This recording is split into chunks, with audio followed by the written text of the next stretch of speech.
know, it's really about them. And Jennifer, she's kind of young too. I mean, I think she's like at least 35 by now. That's yeah, at least. And you know, but I think like it does apply to people like Jennifer as well, relative to people like my age and Betty. One day she'll be my age, but you know, I think we deserve to have a conversation about how we make the transition so that young people are prepared to take over the world that we are living in, and also, but more important, the world that they will live in and their children will live in. So it's one of those kind of things like a relay race. You know, the person who you're going to hand the baton to can't just stand still until you get there. They actually have to start running and get up to speed, and then so you can like keep going full speed and hand it off to them while you're going full speed, and they're reaching about where their maximum speed is, and then the transition takes place. But if we wait until and they just sort of stand there and they don't do anything, then that team is probably going to lose, you know. So that's the kind of conversation that I want to have today, and I want to try to draw out some ideas from all of you as to what you think older people can do, what we should be doing, whatever, even if we just discovered this idea today, to talk about, okay, from now on, what could I do? And if you have been doing things, we'd like to hear what you have been doing, okay? I don't want to, let's say, skew the conversation, so I'm gonna open it up to you guys first, and then I may add something later in terms of like the ideas that I have.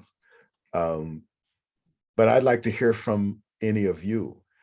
What kinds of things have you done, are you doing, or could you do to help young people make a transition into taking over the world that they will live in?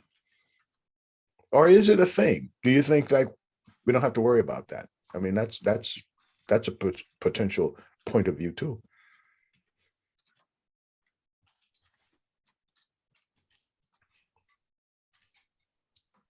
Anybody?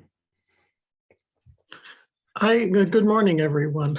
Morning. I think that what I do off the top of my head, and imagine a lot of other people do, is I try to remain integrated with all age levels, going places where it's not just all of us grayheads, you know, inviting them into my home and going to, like, the Red Rooster in Aberdeen is a great place to meet people at all levels. And yeah, I think it is a thing in some ways, but that's the first thing that comes to me, is to give myself the company of younger people, and it is a gift. And I think that just in my family, my son, I don't have to give him anything. He brings things to me and we engage with each other, and it would be nice if everybody could have relationships like that. Tell us a little bit, Betty, about your way to communicate with your son, who is somewhat younger than you are. Yeah, just a little bit. He's almost the same age as I am, but Well, he's very high verbal, as am I. He's intellectually beyond me by quite a bit because of who he is, but um, we have fun together. But we are very straightforward. We're very real. We speak to each other about intimate things and express our ideas. It's when the two of us are together, I don't think anybody else stands a chance of getting a word in. But it's an amazing gift to have a son who is so thoughtful, so smart, so kind, and loves me. I'll tell you, the brightest day I think I've had in my life was the day he told me he was proud of me. That meant a lot to me, and that was several years ago when we'd gone through a very difficult situation together. So yeah, and one of the main reasons I moved back to Aberdeen, my hometown, was to be near one of my families in my family who are people younger than my children that they raised, and so that I could be integrated because I'd lived away from them most of their childhood. I guess it takes some thinking and going forward to position yourself where you can engage with all generations. It's a lot easier, I suppose, to go to the old people's, I shouldn't say that, the senior citizen center. I hadn't thought about that, but I mean, those are wonderful facilities, and they're wonderful places. I have friends who go do weekly activities there and have a circle of friends and activities they can rely on. But I'm not saying anybody limits themselves to that. I don't know, but I just find it so interesting to be among people who are younger and older. Believe it or not, there are some people older than we are, Lawrence. That's really shocking, really. I didn't know they had numbers after that. Yeah, it's a delightful experience to encounter someone. And I mean, I one time was in the emergency room just a few years back at the hospital, and the man who came in to see me was one of these specialists that they had to import as needed to fill their schedule. And he was older than I, and he was from back east somewhere, and he flew in and was here for a few days, and then he left, and he was a surgeon, and he was highly intellectual. Once he came in the door, and first thing almost that he said was, "How old are you?" And I said, "Well, I'm so and so." I think at that time I was probably 70 or a little more. And then I said back to him, "How old are you?" And so I think that kind of opened us up to taking each other at face value. And Yeah. I always am inspired when I meet someone who is older than I, who's obviously living a contented, productive, happy life. It gives us hope. That's it, exactly. Great. Thank you so much, Betty. You're Anyone else have some ideas about, should we even be concerned as older people about younger people being positioned to continue a world in which they will live long after we're gone? Anyone else?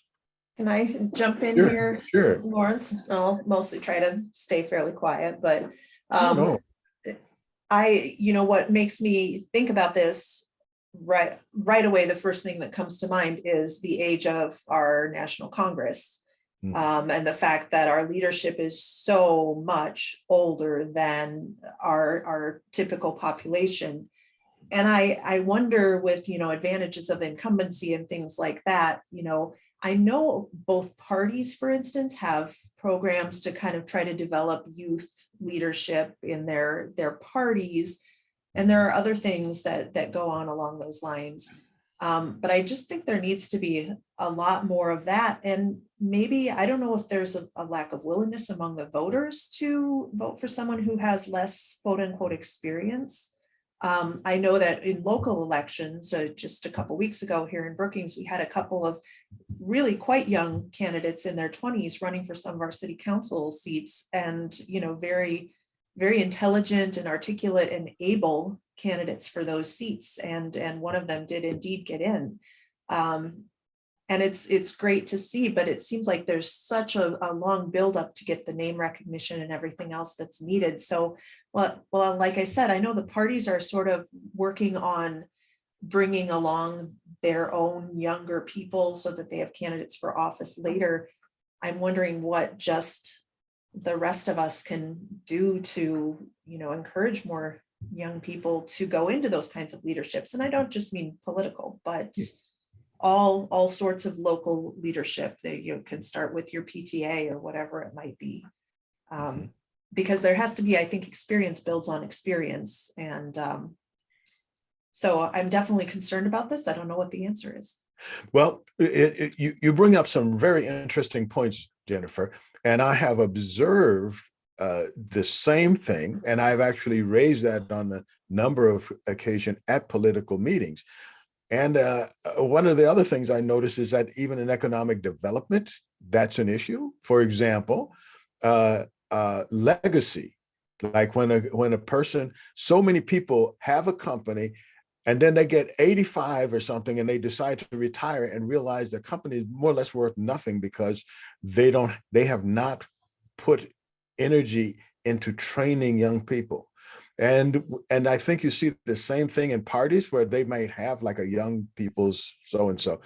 But when you get into the mechanics, which I have, of these organizations, you do not see them saying, hey, come stand by me while I watch this.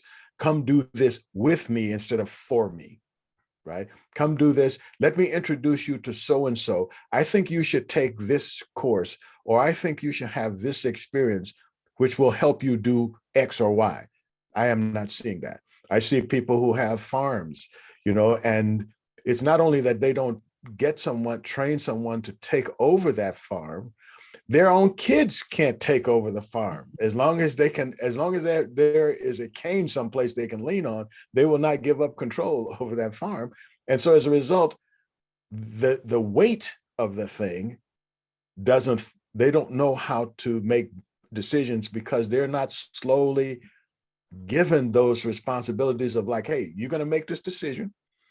And however that decision comes out, you'll see the consequences of it. I'm going to shield you at first when you're 15 or 16 years old from some of the consequences, not all, but some of the consequences. But little by little, you will learn to take the responsibility as opposed to waiting till you get 30 and saying you're irresponsible. So that's my soapbox. Anyone else on how older people can help younger people become ready to take over the leadership roles and run the societies and institutions that they will inherit as they get older?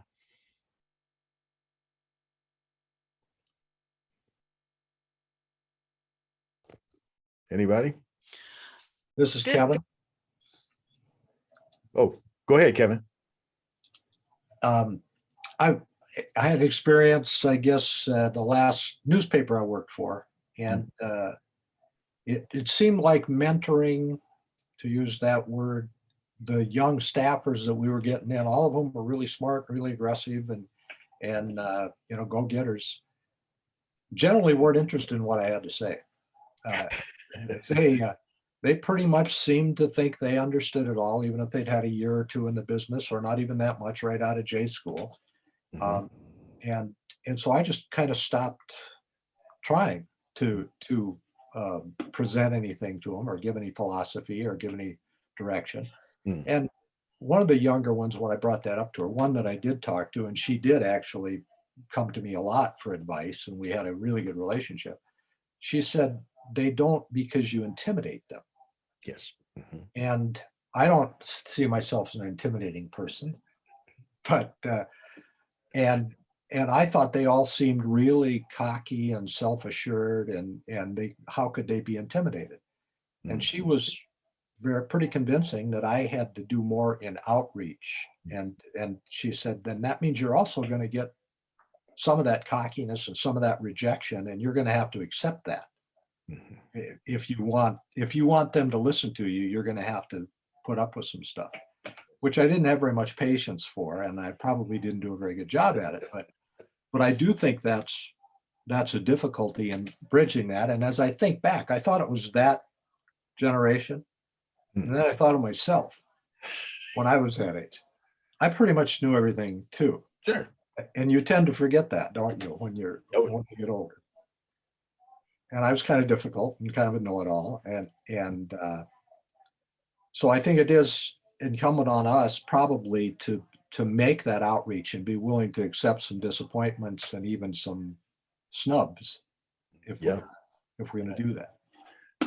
Well, there is very few things like opinions completely unencumbered by the thought process.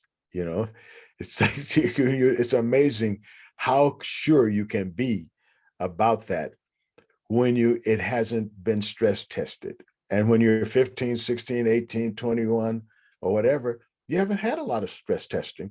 So everything seems real clear. And how could anybody not see that? And so, yeah, I think at least that's my take in what I had to do in the same kind of situation, Kevin, that you're in. It's like you have to change kind of your approach to having people, from telling people to positioning them to find out the same thing that you found out. And if it's true, they will see that, but sometimes I know myself, I could be real impatient. I'm ready to give it to them now and say, okay, just take this and go, don't bother me anymore. I'll tell you how to do it and never mind, Yeah, and that same young woman gave me some good advice, which was start out by listening to them, which was really good advice. And it was kind of hard for me to do because I thought they didn't have anything to teach me. And it turned out they did. Yeah. They're more like us than we're more like them than we want to admit. Yeah. Anyone else? Crystal, you were going to say something, I thought, before. Yeah, good morning, everybody. Morning. I love this conversation. It sounds so interesting. While I was listening to you all, I thought about, when you get to a certain age, like I just turned 61. What? And yeah, I'm 61. And I just had my 9th grandchild the other day. And, I was thinking about some of the elders. So I'm considered an elder in my community. A lot of people will say some people are elders and some people are olders. Meaning the olders really don't have much to teach, whereas an elder would have something to teach. An older is just a person getting older, cranky, crabby, doesn't want to listen, doesn't want to share much, So I think maybe at a certain age, I was thinking about this. I was like, I don't know if I should say it, if it's true, but when you get to a certain age, if you have not been teaching or sharing along your own life, when you hit 70, 60, 70, 80, 90, it's going to be hard to do that. You know what I mean? It's going to be, you really can't just pick up when you're an old person and say, okay, now I'm going to start teaching, because I think it's all about our life, our whole life experiences and how we deal with people. Maybe starting, I didn't start to feel like I was learning anything until like I was in my 40s, and before, it took me a while. I have 7 kids and I raised them, like, here's how my kids learned from me is like, I want to raise my kids like you did not raise us. You know what I mean? I want my kids I want to teach my kids what you didn't teach me, because I had taught them some very bad things. I taught them, because I drank in front of them, I taught them how to drink. Because we had dysfunction, I taught them how to live and survive in a dysfunctional environment from birth. And I was looking at my granddaughter the other day, and I was just like telling her parents how what an important job they have with that little baby, how they're going to shape her, their beliefs, their everything that they have is going to go on to that child.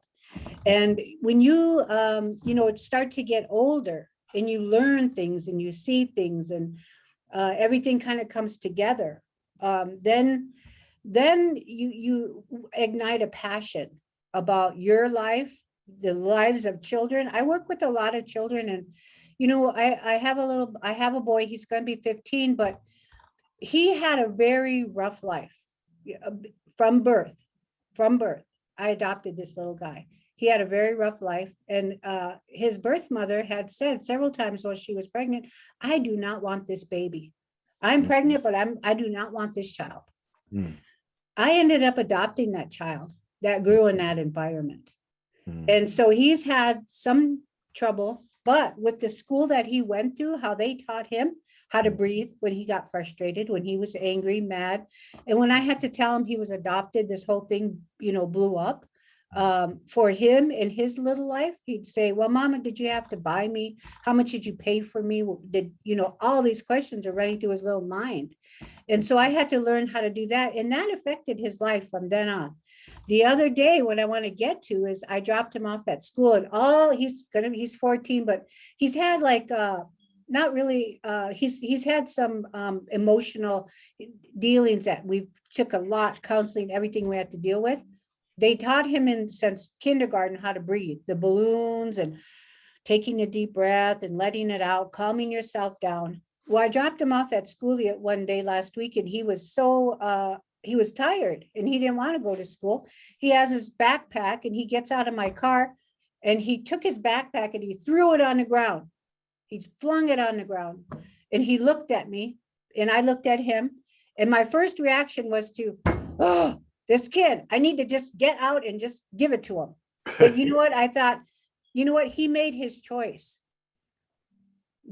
He's growing up now. I just stayed in my car, and he left that backpack and he walked towards the school door. He got to the door before he got into school, and he turned around and he looked. I was still sitting there. He turned around, he looked at me. I had no reaction. He came back, picked up his backpack, and he just kind of flipped me the bird, and he walked into the school. And so then I didn't say a word. Nothing. I didn't. When I picked him up that day, I said, how was your day? Did things get better? And, I know you had started out on the wrong foot. He said, Mom, I want to tell you something. As soon as I threw my backpack down, I knew instantly, I knew I did the wrong thing. I shouldn't have done that. He said, but I just reacted to what I was feeling. And so all his young life, these first 14 years, I've been trying to help him to understand that, because there's a time in my life, no adult helped me to understand that. These generational traumas that come and go. And so I was like, that made me cry. And I didn't want him to see me, but I was so full of pride. It was like, yes, this guy's got it. He's got some teaching, and it feels good when you see a child's eyes light up. Not only me, but the school, everybody that's taught him, that showed him all those techniques. Finally, he, as a young man growing into his own adulthood, he picked that up, and he remembered it. So yes. I think as older people, as elders, everything starts at home, in your home as grandparents. If you feel like you haven't had a time to contribute, start with those grandchildren. Start teaching them things that all of us have something that we can teach our children. And it doesn't necessarily have to be somebody else's child. Yeah, mentoring is fine too. That's good. But it often starts at home with your grandchildren, I think. Well, it's, people often say that grandparents are better parents than parents. They are. We are. It takes experience, and as a parent, you, especially with the first kid, no matter what books you read or whatever, you don't quite know what to do yet until your fingers are in the dough. Well, that's true, because there's one book, The Call of the Wild. Mm, Jack something wrote the book. yeah. And all my young adulthood, I heard the good things about that book. Well, I never read it. Mm, And I don't remember reading it when I was young. mm. And other books too. So now this past Easter, what am I doing? I'm putting books, and Christmas, and I've been doing that for years, Yeah. putting books into my grandkids' baskets and gifts. I Mhm. always include a book because Thank those are some of the things that, even as adults, if I give something away, I love Mm. to give books. I collect books at garage sales, at thrift stores. Have Right. self-help books is mostly what I do. And then the young people that I work with, I give them those self-help books because Well, one more thing is you okay. can lead by, you could tell them till you're blue in the face, hey, you should do this, you should join that, read this, blah, blah, blah. But unless you show them, they're really, Mm. if they see you doing it, then they're probably going to want to do it too. And you Yeah. do good things. And then someday, maybe 10 years down the line, what something you said to them, Mm. when you click that heart in the brain, when that connects, they're Mm. going to get it, so I just say as Like, older people, we just got to keep doing that. So thank you. that's my 2 Thank you. cents. Thank you. I really appreciate that. Kathleen, you were going to try to say something, I thought.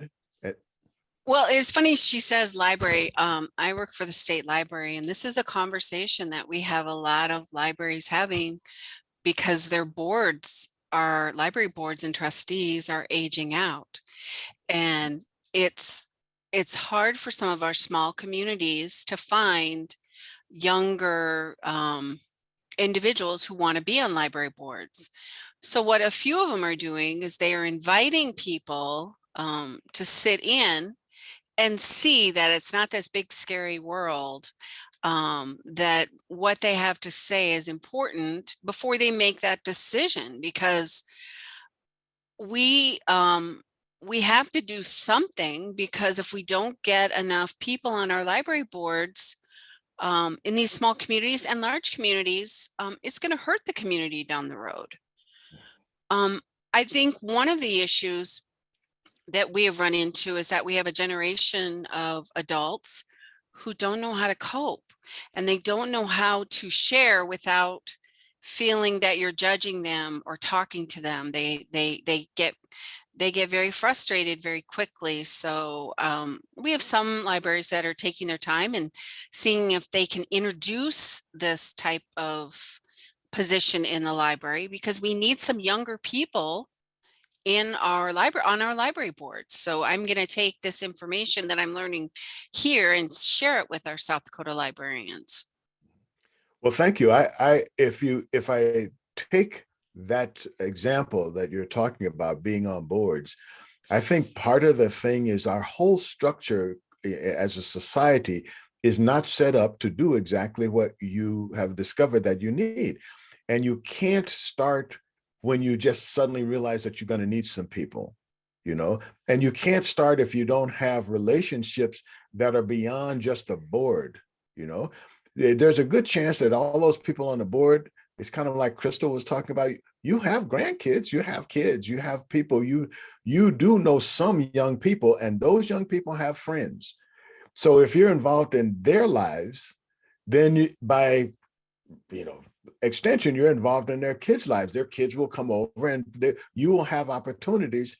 And if you can sit down with them and have a conversation about what they want to talk about, then you can start to sort of see from their eyeballs.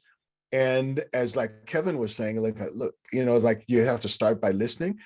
But part of that listening is not just on listening to the things that you want to talk about, but it's like you make the connection between seeing where they are and then asking them questions that get them thinking about things. I found that so effective, even with grammar school kids. When I do these art and residence things, I start off with asking them questions about, well, what is it that you saw today? What impresses you? What makes you feel a different way? What makes you, and boy, you could just, especially with this Zoom thing now, you can just see those little eyes just sort of like, what? Some part of the brain they never even knew they had. And then suddenly they're on fire. And kids who, I remember this one teacher said, hey, that kid, he never talks in class, but suddenly he was a fireball in the class. He was, so I think it's getting people involved, and I salute those boards if at least they understand it now, and not, like when they're throwing dirt in their grave, that they should have, I forgot to get somebody on the board. Someone else, anybody else has something they think is a way that we can, as older people, start to do a better job at getting young people into positions of control in the society, turning over the reins of society to them. I'll make another question too, either one of these. At what age would you say that we should start training young people to take over, and why? Why at that age?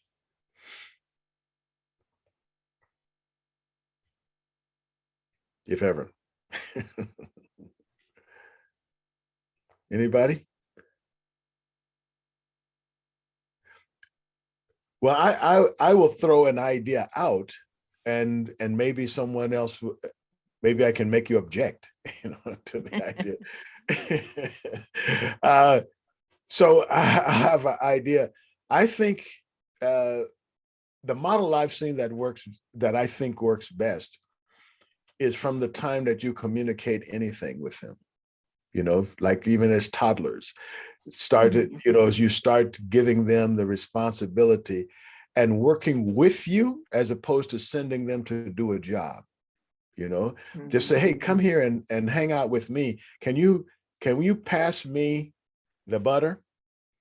And let them struggle with it. And, can you go outside, help me to move this table, knowing that they'll probably be more in the way than they can do anything, but it makes them feel, a part. And I remember this one lady, she was on a radio program, and she was being interviewed. Someone else was being interviewed about young people and responsibility. And she said, well, a lot of problems that people have with their young people in America, in my village in Mexico, we never had that. And I started thinking about it. And she said, she said that people here say, oh, I can't get my kid to do chores. Said, well, just the idea that you think it's a chore makes it something objectionable. She said, in our society, when we sweep, we have a little broom, and sometimes we just give them the big broom and let them struggle with it, but we have a broom for them that's their size, and they help us to sweep. If we were washing dishes, we put up a stool and let them do something. Yes, they break dishes, but he said, are you going to tell me that an old person never drops the dish? Everybody drops dishes. So her approach and what she was selling basically was, right from the beginning, make them feel included and responsible. And that things that we call work, they're only work because we in our mind, we think of that. I mean, there's so many things that we do that we call play, but somebody else does for work, So that just making that, the way we introduce responsibility to children is almost like it's painful.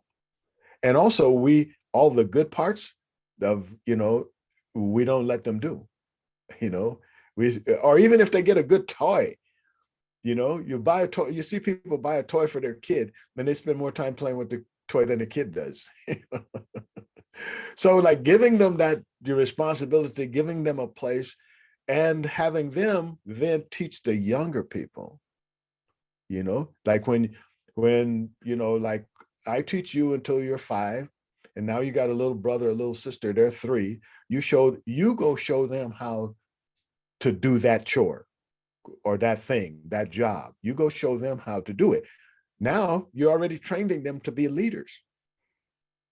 You're already training them to be teachers and share what they know. So that doesn't seem like some kind of leap that's scary. They're not jumping over an abyss, you know? Well, Lawrence, I want to say one thing. I liked what you said about that because, you know, letting them do the good fun jobs is important. Like I used to be like a radio talk show host. I haven't done it for a while, but one day I was on the radio and this girl from the college or from the high school came over and she had an announcement. She came over and she said, can you share this announcement on the radio? And I said, sure, come on in. So I got up from my chair and I said, here, sit down. I'm going to turn everything on and you read your announcement just as it is on that paper. So she was like, no, I'm scared. So it took me a few minutes to give her encouragement, but I said, all you have to do is just put that there and read it, you know, and just read it. So she did. She finally got in there and she read her announcement and, you know, people commented and her parents were so happy that, hey, you got her to do that. I'm so, you know, that was really awesome. We saw it. So just getting them and let them do it. And, you know, I made mistakes when I was what, I don't know, not very long ago, I started learning to do the radio controls. If you're on the radio, you got all these different controls. Well, you remember, I've interviewed you too on there, Lawrence, on our radio station, but there's all these controls and looks pretty scary if you don't know, but I had to learn, you know, and I learned because somebody took the time to teach me. And so I think one other thing too is important for people is to take your kids or your friends or friends' kids, or if you mentor someone, take them to rallies with you. If there's any kind of public rallies that they might be interested in, or plays, I think our kids can learn a lot from plays, like shows, you know, the live shows, plays. Like Betty said, that Red Rooster House, those are good things to get the young people's minds going, and maybe reach out to one of if you have a youth center in your town, or mentor a young person in your community, just get to know them, get to know their families, and, you know, say, hey, I'm going to be going to this play. I got an extra ticket. Maybe you would like to come, maybe mom, maybe dad.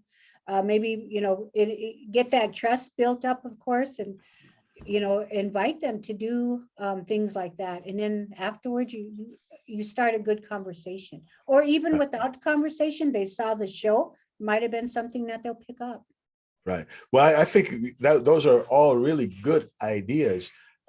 Before I offer anything else, though, I'm wondering if there are any other people who have ideas of what could some older people do? What kind of maybe even changes, dare I say, could we start in our lives, in our institutions, people that we know, conversations that we can have? What can we do to encourage people to start creating more leaders and more teachers and people who can help to organize and help our society to work? What kind of things can we do as older people? Lawrence. Yes, go ahead, Jay. This is Jace. I got a kick out of when you asked about how old. When people ask about how old are you, or how old should they be when you should start doing that, those kinds of things, and then then other people have already been talking about it. You do it all your life. You do it as you model, and so it's not an age thing. It's just a matter of whether you want to take the opportunity. And that's what I look at it. I'd look at it as an opportunity to be able to talk to younger people and to share with them my life experiences. And for example, this week I talked to students at Sturgis Brown County High School in a South Dakota studies class. And of course I talked about Lakota culture and and my love for the environment, and because it's going to be Earth Day soon, tomorrow, I think. And so anyway, it's always encouraging, I think, to talk to younger people. And I told this group of high school students, you know, you should take some time to talk to your younger students. Sometimes maybe go into an elementary school classroom. And they looked at me like, what? Us? You know, we don't have anything to share with these younger kids. And so I think by modeling, you're letting them know and that it's okay to and it's good to interact with other age groups. And I enjoy I actually I made that one of my goals as an educator when I taught it at Black Hill State for so many years.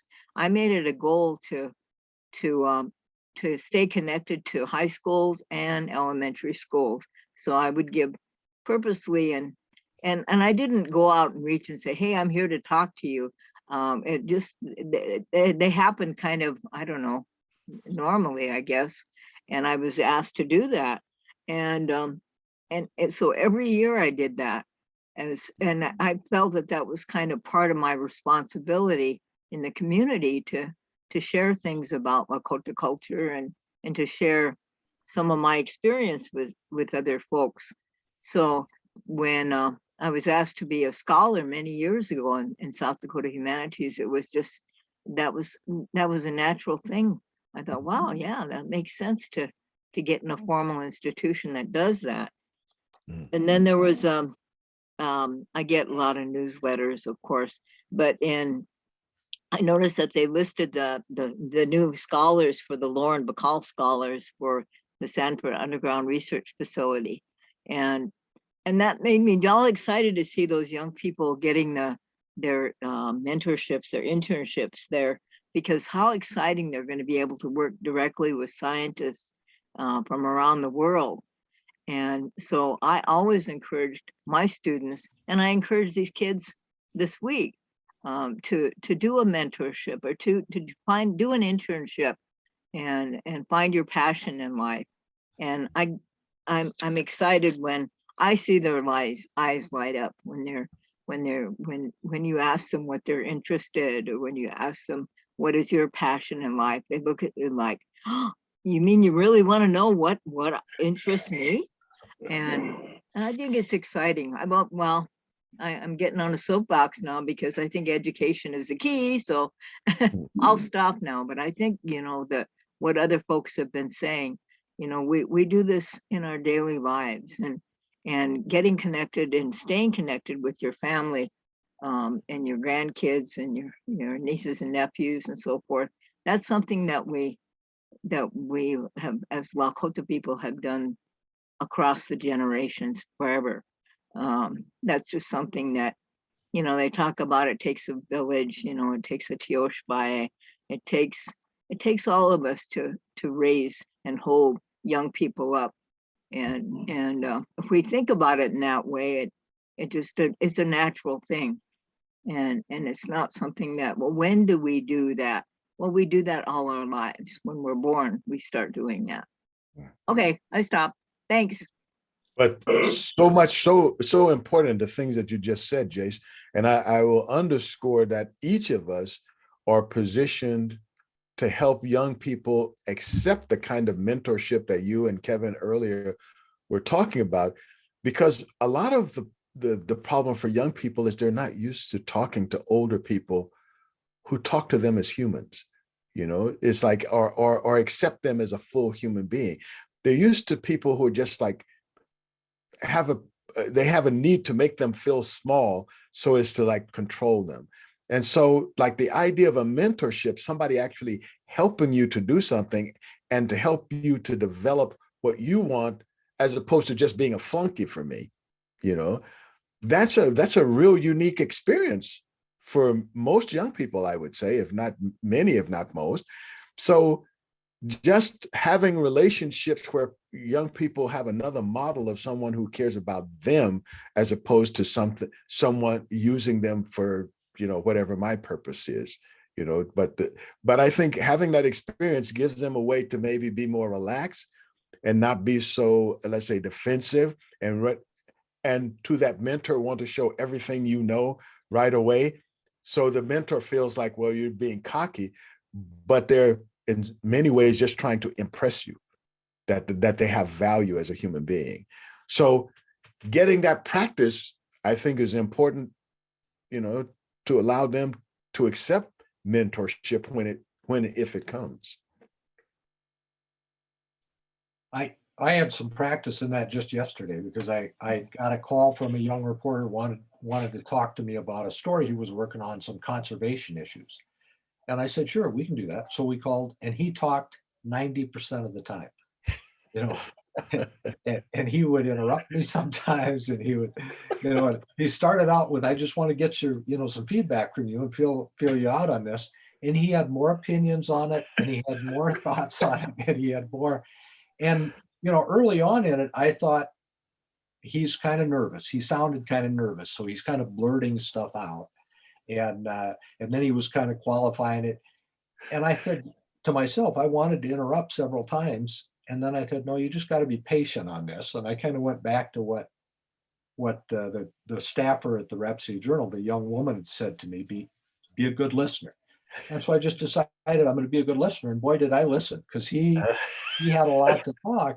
And I really think when we finished, we set ourselves up for a more complete two-way conversation in the future. But he was nervous. He kind of wanted to establish himself, that I knew that he had some grounding for this stuff. And that's the way I took it anyway. I took it in goodwill, that this is an entry point for us, not a completion. Yes, so important. And one of the things I've found too is, if I'm looking to mentor someone, or they're looking for mentorship, or just some question that they had, most of the time, if you know the question, if you can ask the question, you actually, to a large degree, know the answer. It's kind of like algebra, So what I feel my role is just, okay, well, tell me what you know first, because I don't want to repeat stuff that you already know. I don't care. I already lived. I don't have to impress you, and you don't really have to impress me. Tell me what you know, and then tell me what you think your deficit is. What do you think that you don't know? Or what do you think that you don't know that you don't know? And that's my job, is to tell you what you don't know that you don't know. If you don't know something, I'm not likely to tell you. I'm not likely to say, here's how you can find it out. Go get the tooth out of the alligator in Florida. And then by the time you come back, you'll know a lot of things, that's because if you have the experience, you can probably figure it out, and it'll be more meaningful to you. Betty, you had something you wanted to say. Yes, and then I was trying not to sneeze. Hearing Kevin's discussion and all of what we've talked about today reminds me of something that I was given as wisdom.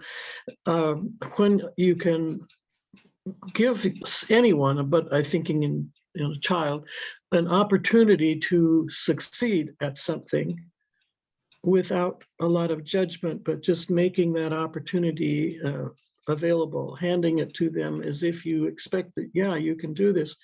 Every time they have a success, it builds their self-confidence authentically. I've read recently people saying, oh, these kids, they don't know how to do anything, but they think they know everything. And but they want to be competent. And even though they don't feel confident, and like the young man who called Kevin, I'm sure he must have been very nervous calling and taking that big step into your world, Kevin. And the fact that you listened was a big hurdle for him. He will now be much more at ease doing his job. And I've seen this, and I've felt it myself. We need self-confidence, but we can't just make it up, because then it doesn't have any foundation. Well, we can, but it's not quite as useful. Thank you. Yes, that's so important. So important. Anyone else have some observations on how older people might help younger people be able to take over the world and run the world that they will live in? And I want to make a point too. Several of those young people were farther along in their development as journalists at that age than I was. Yep. And there was a little bit of insecurity even in my part, thinking, wait a minute, I think they might go on to be better than I am. Yeah.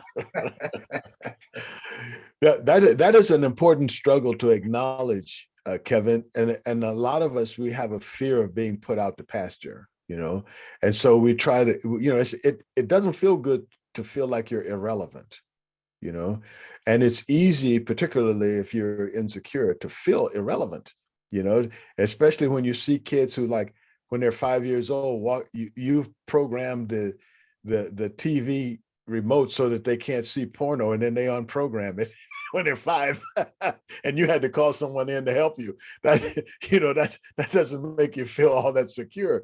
So sometimes I feel like it's like a competition, with the younger people.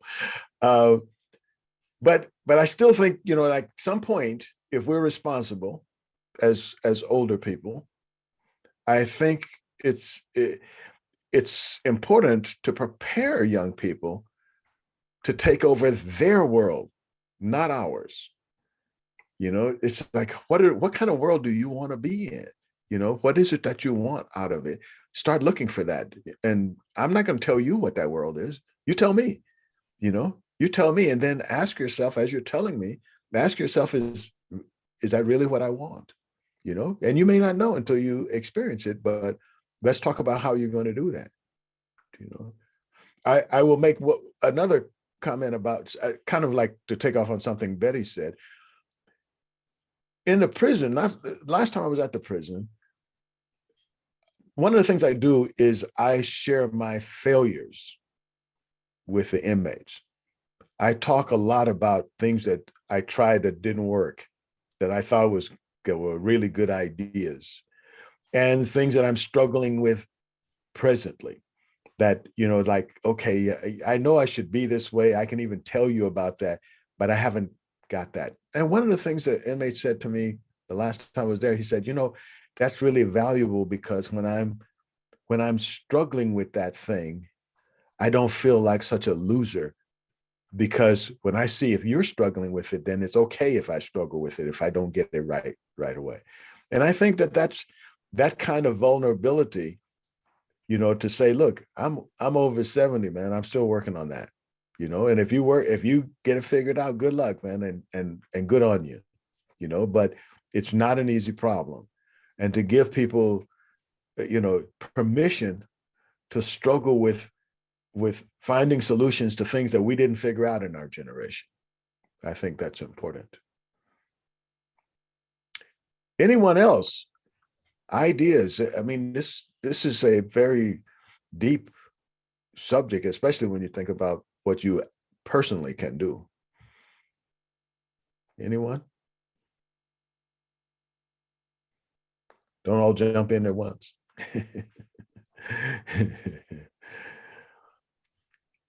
Well, there's quite a few things. I can list them, and I'll just say a few.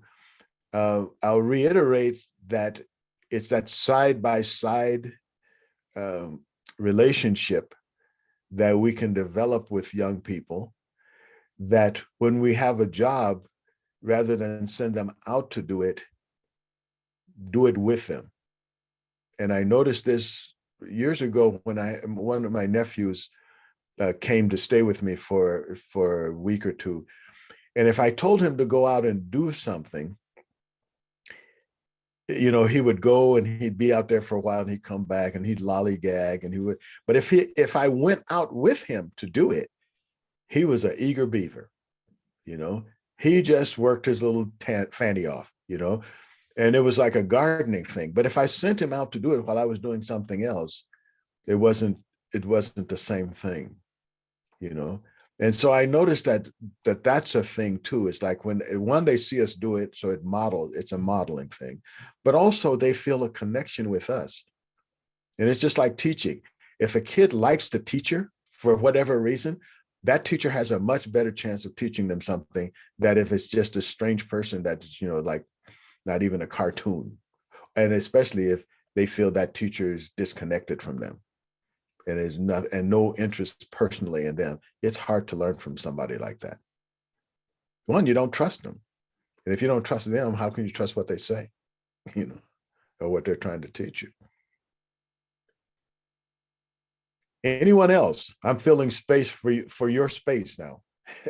I would just make a comment about a governor. It was actually Dennis Stugart, and he was being criticized during a campaign by Kristi Noem, and it's kind of unusual that, not harshly, but some of the things that he had done, she criticized, and so I brought that up to the governor, who was still governor at the time, Dugard. And how do you feel about that when a member of your own party who's running to take your place is criticizing some of the work you've done? And he said, it doesn't bother me a bit. I'm not a perfect governor. I would hope the next governor does a better job than I do, because that's good for South Dakota. And I think Dennis Stugard was an unusual man in that way. And I think he did a lot of that kind of, because he had a very small ego. And I wouldn't necessarily say that's the case now, but or previously, Yeah. maybe one of the smallest egos of any governor we've ever had. But he genuinely felt that way. And he said that on a number of occasions. I don't expect to be the best governor South Dakota's ever had. That's not. I expect to do as well as I can do. And then I hope the next one does better. And I think he meant it. And I think sometimes that's a hard thing. Like for me to say, I want this young reporter I'm talking to go on and be better than I am. But I do, and I should, right? Yes, absolutely. We want to put them on our shoulders, not stand on their shoulders or on their head. We want to lift them up and put them on our shoulders so they can see further than we did. And hopefully that teaches them to do the same thing to the next generation, and humanity goes forward. I want to direct your attention to the chat. There have been several comments from people who didn't speak up, but they had things to say and they wrote them. Mary Beth says that several things come to mind, but one of the things is to realize that people will do things differently. I think that's a really important thing when we're mentoring people and when we're positioning people to make a world that they want to live in, not the world that we live in. I think that's really critical to understand, that they're building a world for them and their children, not for us and our parents, because we have no skin in that game. We'll be gone. It won't be a thing for them. They need practice making that world. That's when it'll get better, because they'll realize, oh, my parents did that. Look at all these wars their generation had. Let's don't do that. Let's look at we look at the injustice. Let's don't do that. Let's do something else. And how do we help them to do that? Rather than support sociopathy, we can do better. There are a number of comments, but we're getting low on time. If you will direct your attention over to the chat, if you look on the bottom right-hand corner of your chat, there's 3 little dots. If you click on that, you can actually save those questions and comments onto your computer. It'll have a little thing that's when you click on it, it'll say save chat. And then if you click on that, those people's comments will come up. I don't usually read the comments because I'm dyslexic, and I have to read something 3 times before I make sure it's the same thing. And you'll notice me stumbling, because when I'm trying to read live, it just goes too slow. So I don't really go down that route very much. That said, we're coming up to the end in the last few seconds of this journey. I want to encourage you, if you have been helping young people to find leadership positions, I want to encourage you to continue that struggle and to continue doing that. Even if it's just stopping on the side of the road to ask a kid, oh, how did you, those are nice shoes. Where did you get those shoes? And why did you choose those shoes instead of some other kind of shoes, or ask them some deep question that just gets them thinking, like, how do you choose your friends? How do you choose your friends? And, like I've been choosing my friends for a while. Maybe you have a different approach to choosing your friends. How do you do that?